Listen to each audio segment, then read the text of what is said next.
Everyone is freaking out about YouTube, and honestly, you should be too. Now, I know everyone's already made a video about this, and I don't want to spend the next 10 minutes explaining something that everyone's already said before. I pretty much just want to explain why everyone's mad and why I think that these changes might be some of the smartest and painful YouTube has ever made.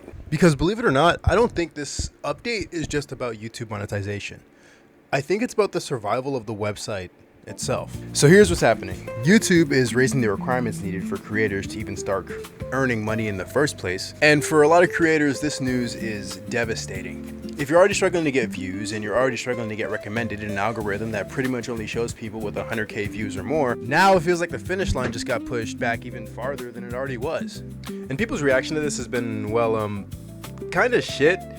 It's mostly been stuff like, I miss old YouTube, can't believe YouTubers have to go through this, YouTube wants to cut creators out of the revenue stream, and honestly, as a YouTuber with less than 300 subscribers, I feel the same way. YouTube's main responses have been to stop AI slop, spam content farms, just people posting over and over again without any type of passion or care or adding anything of value really to their content. So on paper, raising the bar actually kind of makes sense, you know, less spam, more effort, higher quality. At least that's the idea. You see, a lot of creators, mostly animators, have been bumping into issues with automated AI moderation. I'm talking about videos getting flagged, entire channels losing demonetization, and some creators having to re-edit and re-upload a majority of their work just to face another automated algorithm to decide whether or not they deserve monetization. And that right there is the contradiction. YouTube is using AI to fight AI, which has led to an enormous amount of fuck-ups, but I honestly kind of see why YouTube has done it. It's really comfy here.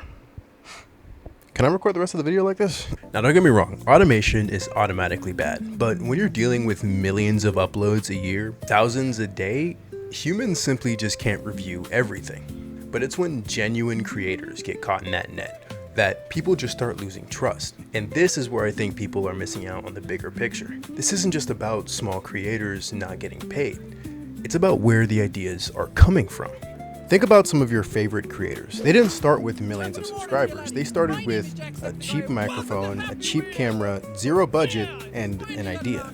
That's how YouTube became what it is. It gave normal people a chance.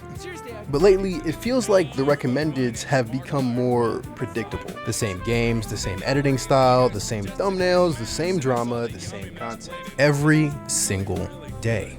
And all this reminds me of is how back in the day, I really just said back in the day. All this reminds me of is how back in the day, the way you got big on YouTube was by being different. You had to have a different style, different voice, different jokes, different intro, different outro. It actually felt like you were watching something worth your time. Remember back in early 2025 when YouTube started recommending a bunch of smaller creators, and a bunch of them actually came up and blew up off of that. And people loved it. Comments were full of, how have I never seen this before? Finally, something different. This deserves more views. And then nothing. Smaller channels slowly started to disappear out of the recommended, and stuff just became normal again.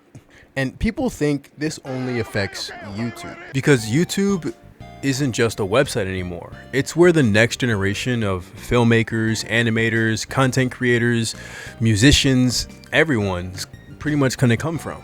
I mean, look at Hollywood. People are constantly complaining about how everything's another remake or another fucking copy. Then, almost out of nowhere, something original actually comes along, and then suddenly everybody can't stop talking about it. Why? Because people crave something new. A lot of those fresh ideas come from independent creators who came from, guess where? YouTube. And if fewer people can survive to grow, then everyone loses. But there's another side to this that nobody seems to want to talk about. Being a YouTuber is one of the most desired jobs in the world. Millions of kids want to become creators, and not to mention the hundreds of thousands of adults and even older generations that want to become creators now. And honestly, I don't blame them. Who doesn't want to just make videos for a living? But think about this. Imagine if everyone wanted to become a creator.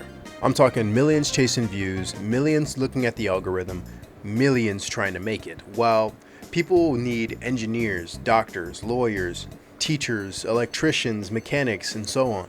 The odds of making it on YouTube at that point is incredibly small. And then when you don't make it, you're going to be sitting in your mom's basement at 23 screaming how it's so over and we're cooked. Wait. Isn't that already happening?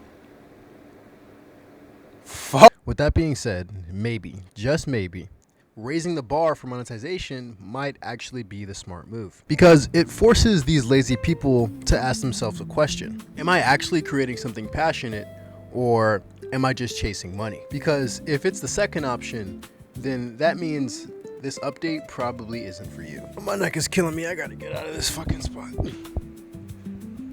I'm only saying this because a bunch of lawsuits and complaints have already come in about how YouTube has been causing a lot of mental health issues and unhealthy online behavior for themselves and even their children.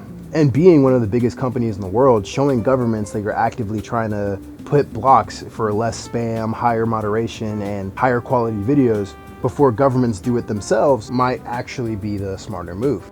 I forgot to press record, so I have to voice over this part. Pretty much what I was trying to say is that I already know you're probably thinking that I'm only saying this because I already got monetized, but I didn't. As of recording, I only have 300 subscribers in less than 165 days to even get monetized.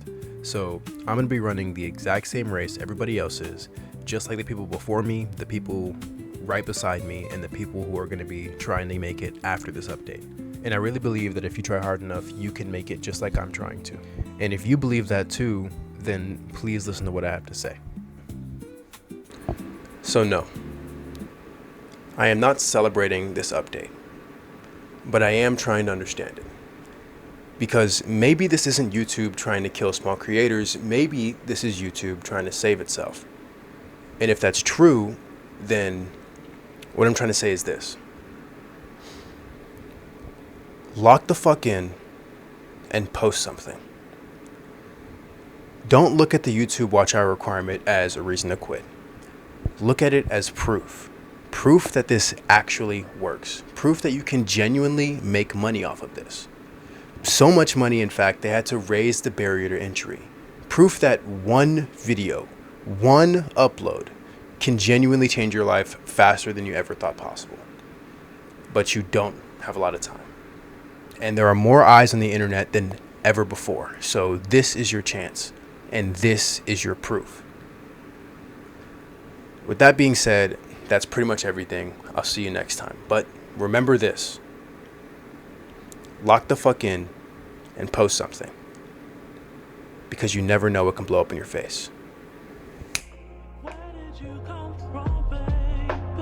How why'd you